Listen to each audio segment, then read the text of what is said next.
Assalamualaikum warahmatullahi wabarakatuh. Saya Widani Geniva akan membahas materi tentang masa praksara di Indonesia. Masa praksara merupakan satu periode dalam kehidupan manusia di mana manusia belum mengenal tulisan.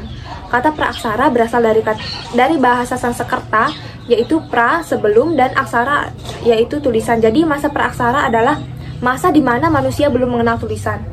Masa praksara dimulai ketika manusia ada di bumi dan berakhir ketika manusia sudah mulai mengenal tulisan. Jadi pada masa praksara manusia berkomunikasi menggunakan bahasa tubuh atau dengan cara melukis pada dinding gua. Selanjutnya adalah periodisasi masa praksara. Periodisasi masa praksara dibagi menjadi 3. Yang pertama itu adalah geologi, yang kedua arkeologi, dan yang ketiga adalah perkembangan kehidupan. Periodisasi geologi merupakan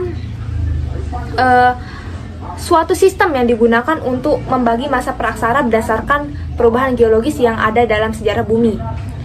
Meskipun tidak ada catatan tertulis dari zaman tersebut, para ahli geologi menggunakan bukti-bukti geologi seperti fosil dan lapisan batu untuk memahami perkembangan dan perubahan lingkungan pada masa praksara. Periodisasi masa praksara geologis dibagi menjadi beberapa bagian. Yang pertama itu ada arkeokum, dimulai dari 4,6 miliar tahun yang lalu sampai 2,5 miliar tahun yang lalu. Masa arkeokum merupakan periode awal sejarah bumi yang ditandai dengan pembentukan kerak benua, atmosfer awal, dan kemunculan kehidupan primitif. Yang kedua adalah protezoikum, dimulai dari 2,5 miliar tahun yang lalu sampai 541 juta tahun yang lalu. Masa ini mencakup periode yang lebih panjang dalam sejarah bumi. Pada masa ini terjadi perkembangan lebih lanjut kehidupan primitif, termasuk munculnya organisme multiseluler dan evolusi awal eukariota.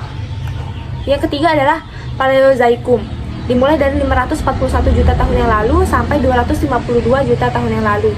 Masa ini disebut era hewan kuno karena periode ini ditandai dengan kemunculan dan evolusi beragam kelompok hewan, termasuk trilobita, ikan, amfibi, reptil awal, dan serangga. Selanjutnya adalah mesozoikum, dimulai dari 252 juta tahun yang lalu sampai 66 juta tahun yang lalu. Era ini disebut dengan era reptil karena didominasi reptil, terutama dinosaurus. Periode ini juga ditandai dengan perkembangan tumbuhan, berbunga, kemunculan mamalia dan burung, serta peristiwa kepunahan massal pada akhir periode yang menghilangkan dinosaurus. Yang kelima adalah kenozoikum, dimulai dari 66 juta tahun yang lalu sampai sekarang. Zaman ini merupakan masa mencakup sejarah kehidupan modern. Periode ini dibagi menjadi 3, yaitu paleogen, neogen, dan kuarter. Selanjutnya adalah periodisasi arkeologis. Periodisasi ini dibagi menjadi 2 bagian, yaitu zaman batu dan zaman logam. Zaman batu dibagi menjadi 3, yaitu zaman batu pertengahan, zaman batu tua, dan zaman batu baru. Selanjutnya adalah zaman logam. Zaman logam juga dibagi menjadi 3. Yang pertama itu zaman tembaga, zaman perunggu, dan zaman besi. Periodisasi zaman logam merupakan tonggak penting dalam sejarah manusia karena menandai peralihan dan penggunaan bahan-bahan organik menjadi penggunaan logam. Selanjutnya adalah perkembangan kehidupan. Perkembangan kehidupan dalam periodisasi praksara mencakup berbagai tahap evolusi dan perkembangan kehidupan di bumi. Perkembangan kehidupan dibagi menjadi periode berburu dan meramu, periode bercocok tanam, serta periode perundagian. Periode berburu dan meramu juga dikenal zaman Paleolitikum atau pemburu pengumpul. Yang kedua, periode bercocok tanam, juga dikenal sebagai zaman Neolitikum atau zaman batu baru. Adalah periode di mana manusia mulai mengembangkan pertanian dan berternak. Dan yang terakhir itu periode perundagian, juga dikenal zaman logam. Adalah periode ini pada manusia mulai menggunakan logam sebagai bahan utama dalam pembuatan alat, senjata, dan perhiasan. Periode-periode ini mengembangkan transisi dari kehidupan sebagai pemburu, pengumpul hingga pengolahan lahan, pertanian, dan penggunaan logam sebagai sumber daya. Perubahan ini memainkan peran kunci dalam perkembangan kebudayaan sosial dan teknologi manusia. Hanya itu yang dapat saya sampaikan, kurang dan lebihnya saya mohon maaf. Assalamualaikum warahmatullahi wabarakatuh. Baik, materi saya adalah bagaimana proses masuknya kebudayaan Hindu-Buddha ke Indonesia. Kebudayaan Hindu-Buddha mulai masuk ke Indonesia pada abad ke-5 Masehi. Itu ditandai dengan adanya kerajaan Tarumanegara dan kerajaan Kutai. Ada empat teori yang mengemukakan bagaimana proses masuknya kebudayaan Hindu-Buddha ke Indonesia. Teori pertama adalah teori Waisa, yaitu ada beberapa pedagang yang berasal dari India yang datang ke Indonesia untuk melakukan jual beli mulai dari rempah-rempah dan sebagainya. Hal itu yang menyebabkan terjadinya perkawinan dengan wanita-wanita pribumi yang asli Indonesia yang kemudian menetap di Indonesia. Dan teori kedua adalah teori ksatria. Teori ini dikemukakan oleh C.C. Bird yang menjelaskan bahwa Ksatria Indonesia yang datang ke Indonesia membantu sebagian kerajaan Indonesia yang sedang berkonflik, sehingga itu mempengaruhi sedikit tidaknya perkembangan kebudayaan Hindu-Buddha di Indonesia. Teori yang ketiga adalah teori Brahma, yang dimana para Brahma tersebut yang datang langsung ke Indonesia untuk menyebarkan ajaran-ajaran Hindu-Buddha tersebut. Dan teori yang keempat adalah teori arus balik. Di teori ini dimana adalah penduduk asli Indonesia yang pergi ke India yang untuk serius mendalami atau lebih memahami teori tentang Hindu-Buddha tersebut. Kemudian mereka kembali lagi ke Indonesia ini untuk mengajarkan kebudayaan atau kepercayaan tentang Hindu-Buddha tersebut. Selanjutnya adalah pengaruh kebudayaan Hindu-Buddha terhadap masyarakat Indonesia. Ada beberapa pengaruh yang disebabkan oleh kebudayaan Hindu-Buddha tersebut. Yang pertama, di bidang pemerintahan. Awalnya Indonesia itu dipimpin oleh kepala suku yang dipilih oleh rakyat-rakyatnya. Setelah masuknya kebudayaan Hindu-Buddha ini, kepala suku tersebut diganti oleh raja-raja, yang dimana raja ini tidak lagi dipilih oleh rakyatnya, melainkan diwariskan secara turun-temurun. Dan mereka menganggap raja merupakan kekuasaan yang mutlak. Yang kedua adalah perubahan yang terjadi dalam bidang sosial. Itu ditandai dengan adanya sistem pengkastaan yang terjadi di golongan masyarakat. Kasta yang tertinggi dihuni oleh para Brahmana atau pendeta yang menjadi golongan pertama. Dan yang kedua adalah kasta ksatria, yaitu terdiri dari para keluarga kerajaan, bangsawan, dan juga prajurit. Yang ketiga adalah para waisa atau para pedagang, petani. Dan golongan yang paling rendah atau yang paling bawah adalah golongan sudra, yaitu rakyat jelata. Yang ketiga adalah di bidang ekonomi, karena adanya hubungan antara Indonesia dengan pusat Hindu-Buddha, yang dimana India menjalin hubungan dagang dengan Cina, sehingga menyebabkan kapal-kapal yang berlayar untuk berdagang singgah terlebih dahulu ke Indonesia untuk mengisi persediaan, sehingga hal-hal tersebut yang mengakibatkan meningkatnya perekonomian atau berpengaruhnya dalam bidang ekonomi di masyarakat Indonesia. Dan yang keempat adalah di bidang keagamaan, karena hubungan Indonesia dengan pusat agama Hindu-Buddha di Asia, sehingga mengakibatkan terbentuknya kerajaan-kerajaan Hindu-Buddha yang terdapat di Indonesia. Dan otomatis karena terbentuknya kerajaan Hindu-Buddha, rakyat yang dipimpin oleh kerajaan tersebut juga akan menganut kepercayaan Hindu-Buddha tersebut. Selanjutnya adalah pengaruh di bidang kebudayaan, di mana sebelum masuknya Hindu-Buddha ke Indonesia, masyarakat Indonesia sendiri sudah menganut kebudayaan nenek moyangnya. Dan setelah masuknya kebudayaan Hindu-Buddha ini, terjadinya akulturasi kebudayaan, di mana kebudayaan Indonesia dengan kebudayaan Hindu-Buddha ini menjadi satu. Contohnya terdapat pada kerajinan seni ukir, kerajinan aksara, kerajinan sekerajinan rupa, dan sebagainya. Ada beberapa kerajaan yang bercorak Hindu-Buddha, mulai dari kerajaan Kutai, yang kedua kerajaan Tarumanenggara, yang ketiga kerajaan Sriwijaya, yang keempat kerajaan Mataram kuno, dan bahkan kerajaan Majapahit. Kerajaan-kerajaan tersebut dianggap menganut kepercayaan Hindu-Buddha karena ditandai dengan adanya prasasti-prasasti yang bertuliskan huruf Pallawa. Assalamualaikum warahmatullahi wabarakatuh. Saya Usma Hardini akan menyampaikan materi tentang persebaran Islam di Indonesia. Persebaran Islam di Indonesia itu dimulai dari awal 7 Masehi. Persebaran Indonesia di mana pada abad ke-7 Masehi ini pedagang-pedagang dari Arab, Persia, dan India itu banyak yang datang dan singgah di Indonesia sehingga Islam tersebar melalui perdagangan.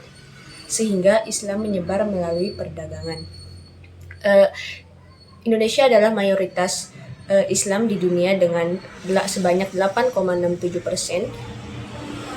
Masyarakat Indonesia itu menganut agama Islam.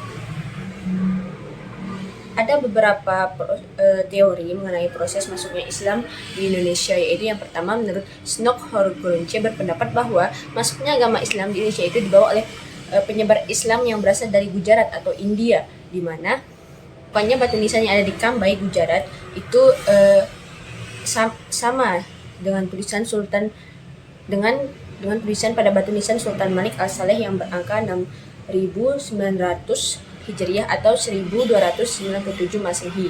Jadi batu nisannya itu sama. Yang kedua, menurut Hussein Dajjadiningrat berpendapat bahwa Islam masuk di Indonesia dibawa oleh Persia karena budaya dan tradisi yang ada di Indonesia dan Persia itu sama persis. Yang ketiga yaitu menurut Haji Abdul Malik Karim Amrullah atau yang biasa kita sebut dengan Buya Hamka. Beliau adalah seorang ulama dan filsuf di Indonesia. Beliau berpendapat bahwa agama Islam di Indonesia itu dimulai pada abad ke-7 Masehi dan berasal dari Arab atau Mesir karena mazhab yang digunakan di Indonesia dan Mesir itu sama. Nah, dari beberapa pendapat di atas dapat dipahami bahwa Islam masuk di Indonesia itu pada abad ke-7 Masehi yang dibawa oleh orang Arab dan pada abad ke-13 dibawa oleh orang Gujarat dari India. Dapat dipahami juga bahwa Islam mulai masuk sedikit demi sedikit pada abad ke-7 dan mendapatkan wujud politiknya pada abad ke-13. Persebaran Islam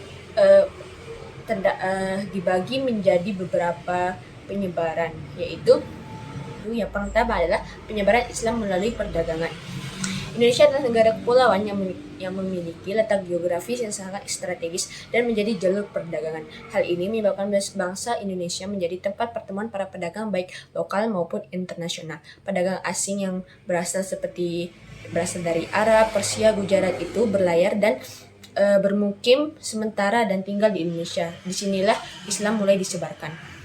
Yang kedua yaitu penyebaran Islam melalui pernikahan. Pedagang yang menetap di Indonesia banyak yang menikah dan mempersunting gadis-gadis di daerah pesisir yang menyebabkan terjadinya silaturahmi antara dua keluarga yang banyak menjadi pemeluk Islam selanjutnya. Yang ketiga adalah penyebaran Islam melalui pendidikan. Para kiai dan ulama di Indonesia banyak yang mendirikan pesantren atau sekolah di mana ajaran Islam diajarkan kepada murid-muridnya. Yang keempat adalah penyebaran Islam melalui dakwah. Di dalam ajaran Islam, setiap muslim adalah dai atau orang yang menyebarkan agama Islam, di mana para ulama itu menyebarkan agama Islam dengan luas dari Banjarmasin, Ternate, Lombok, dan berbagai daerah lainnya. Tokoh yang terkenal yang menyebarkan agama Islam dengan cara berdakwah adalah Wali Songo. Yang kelima adalah penyebaran Islam melalui kesenian. Sunan Kalijaga adalah salah satu contoh tokoh yang menyebarkan agama Islam dengan kesenian. Cara yang beliau gunakan adalah dengan pertunjukan wayang yang dibumbui dengan cerita ajaran Islam. Materi selanjutnya adalah pengaruh Islam terhadap kehidupan masyarakat Indonesia. Dalam berbagai bidang, Islam memberikan pengaruh yang cukup besar di bidang kehidupan di masyarakat. Di antaranya yaitu adalah perubahan di bidang politik.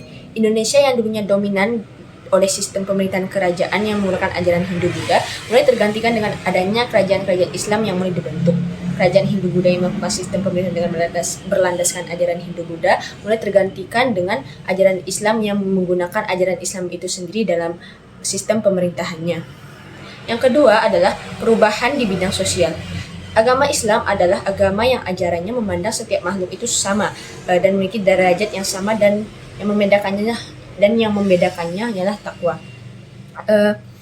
Pada sistem kerajaan Hindu-Buddha, sistem yang dianut adalah sistem keturunan atau yang biasanya disebut kasta. Artinya seseorang yang kastanya lebih tinggi itu harus dihormati oleh orang yang kastanya lebih rendah. Sementara di Islam tidak ada yang seperti itu. Yang ketiga adalah perubahan di bidang agama. Pada masa Islam tentu saja banyak masyarakat yang menganut ajaran Islam. Kendati demikian, masih banyak juga masyarakat yang menganut agama Hindu-Buddha. Namun di beberapa daerah pelosok sana banyak juga agama yang menganut kepercayaan agama nenek moyang mereka. Mereka menyembah roh-roh halus dan benda-benda peninggalan sejarah. Yang keempat adalah di bidang budaya.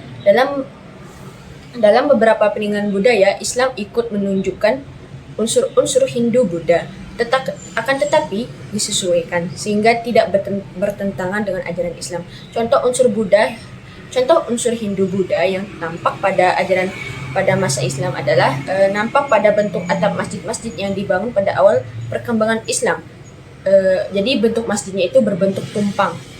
Bentuk atap tumpang merupakan bentuk arsitektur Hindu yang biasa digunakan pada bangunan pura, tempat ibadah umat Hindu. Bentuk atap tumpang antara lain nampak pada bangunan Masjid Demak dan Masjid Banten. Yang keempat adalah materi selanjutnya adalah kerajaan-kerajaan Islam di Indonesia. Beberapa kerajaan Islam yang ada di Indonesia adalah, yang pertama adalah Kesultanan Samudra Pasai. Kerajaan Islam pertama di Indonesia adalah Kerajaan Samudra Pasai. Kerajaan ini didirikan pada abad ke-13 oleh Sultan Malik Al-Saleh, seorang pemeluk agama Islam yang berasal dari Pasai, sebuah daerah di Aceh, Sumatera Utara. Kerajaan Samudra Pasai merupakan salah satu pusat perdagangan maritim yang sangat penting pada masanya. Yang kedua adalah Kesultanan Aceh Darussalam. Kerajaan Aceh atau yang terkenal dengan nama Kesultanan Aceh adalah kerajaan yang berdiri pada tahun 1496 dan merupakan kerajaan Islam terbesar pada masanya. Kerajaan ini mencapai masa kejayaan pada abad ke-16 hingga abad ke-17 di Aceh. Aceh terkenal sebagai wilayah yang menjadi pusat pembelajaran dan ilmu pengetahuan yang merupakan tempat berkumpulnya para ulama di Indonesia pada masa itu. Yang ketiga adalah Kesultanan Demak. Kerajaan Demak adalah kerajaan yang berdirinya dikarenakan melemahnya kerajaan Majapahit di daerah Jawa bagian utara. Hal ini disebabkan oleh banyaknya daerah di Jawa yang sudah terpengaruhi oleh ajaran Islam seperti daerah bagian Cirebon dan Tuban. Pada tahun 1500 sampai 1518, kerajaan Demak dipimpin oleh seorang raden yang bergelar Senopati Jimbun Ngabdurrahman Panembahan Palembang Syahidin Panatagama. Raden ini terkenal dengan nama Raden Patah. Pada masa pemerintahan Raden Patah ini, kerajaan Demak mengalami perkembangan.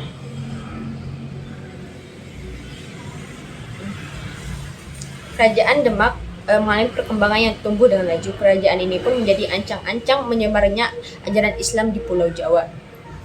Mungkin hanya itu yang dapat kami sampaikan. Sekian, wassalamualaikum warahmatullahi wabarakatuh.